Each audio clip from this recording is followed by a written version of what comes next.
This was pregnancy I've nurtured for 12 weeks. Like I've been eating for two.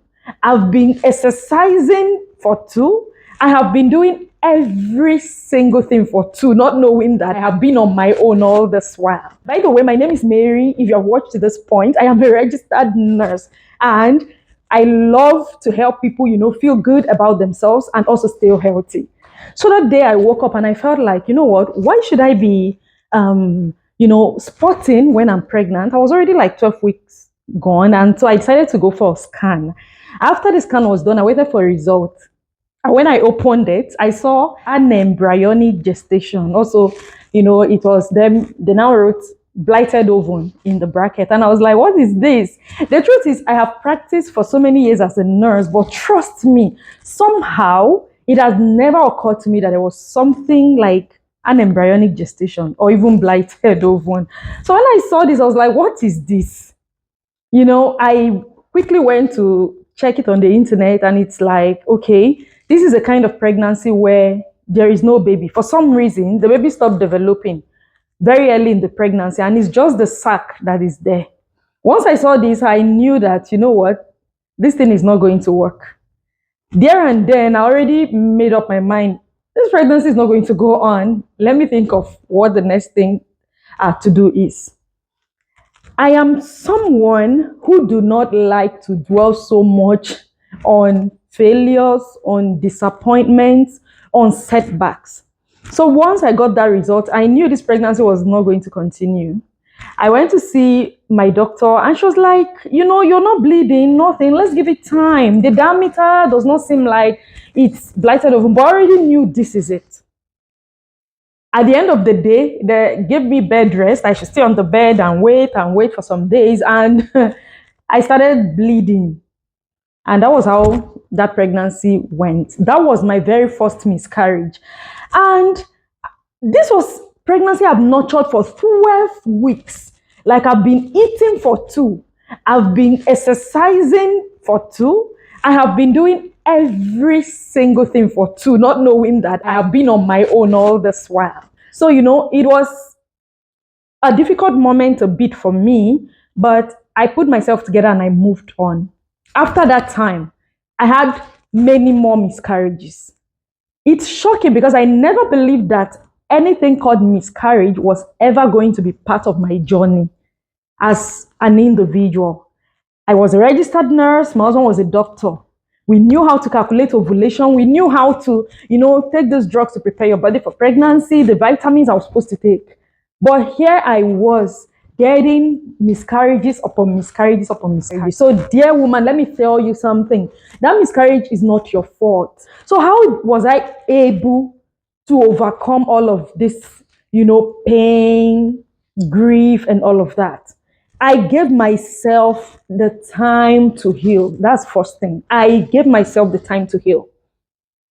You can scream if you want to scream. Just get that time to cry. Don't let anybody tell you don't grieve. This is not a baby now. It's just don't grieve. You just lost a child. So grieve. If you want to cry, cry. If you want to scream, scream. If you want, to just not do anything, you just want to lie down, just lie down. Give yourself that time to heal. The second thing that I did was to make sure to study very well about blighted ovum.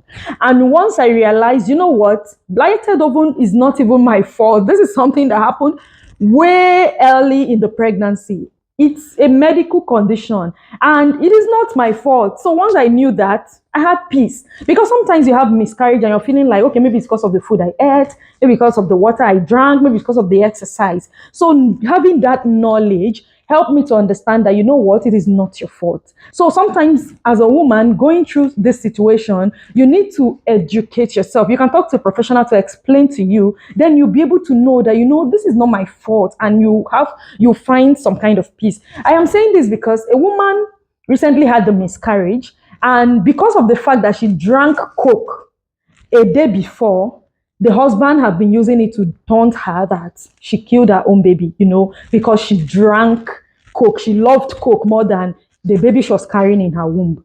Not knowing that Coke had nothing to do with the miscarriage she had. So sometimes that knowledge of the fact that if you didn't cause it, will help you to heal better. The next thing for you to do is to invest in things you love.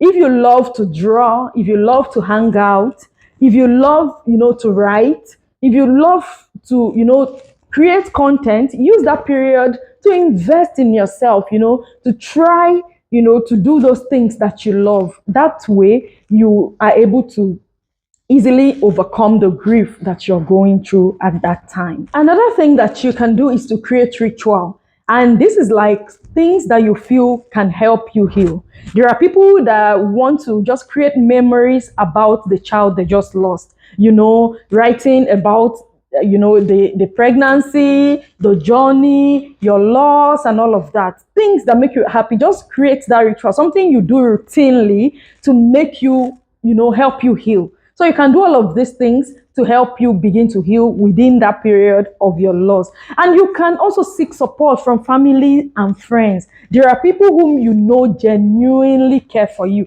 not people who will mock your pain, not people who will laugh at your situation, but people who are mature. You know that this person have me in their mind, this person have my interests in their mind. So you can talk to such people and they will help you come through, go through your season of loss. So these are some of the things I did to heal. In subsequent videos, I'm going to be talking about my other miscarriages. No, this blighted ovum I talked about is just one out of the many. I had so many, but somehow I was able to overcome them. I came out strong.